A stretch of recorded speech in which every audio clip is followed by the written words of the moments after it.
அன்பியும் YouTube இல்லந்தோறும் இறைசாட்சி, உள்ளந்தோறும் மகிழ்ச்சி. ஒருவர் உலகம் முழுவதையும் தமதாக்கி கொண்டாலும் ஆண்டவரே, இந்த இறை வார்த்தை புனித பிரான்சிஸ் சவேரியாரின் வாழ்வில் எவ்வளவு பெரிய தாக்கத்தை ஏற்படுத்தியது. அவரது முழு வாழ்வையும் மாற்றியது. இறை ஊழியத்தில் முழுமையாக ஈடுபடுத்தியது. உலகம் எங்கும் சென்று நற்செய்தியை பறைசாற்ற வைத்தது. மறைபரப்பு பணியிலே எதிர்வரும் எல்லா இடர்பாடுகள், கஷ்டங்களை முழு மனதோடு தாங்கி ஆண்டவரே உம்மையே முன்னிலைப்படுத்தியது. ஒரே ஒரு இறை வார்த்தை ஒரு முழு மனிதனையே மாற்றியது.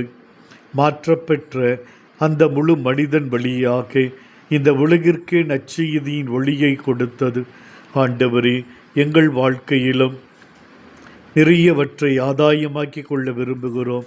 எங்களுக்கென்று செல்வம், அந்தஸ்து, பொருட்கள், பதவி, பட்டங்கள் இவைகளை நாங்கள் ஆதாயமாக்கி கொள்ள விரும்புகிறோம்.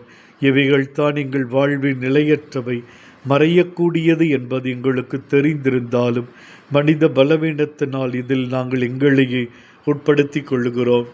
ஆண்டவரே, இந்த தவக்காலம் எங்கள் வாழ்வில் உம்மை மட்டுமே, உமது ஜீவ வார்த்தையை மட்டுமே ஆதாயமாக்கி கொண்டு வாழ எங்களை தயார் செய்யட்டும்.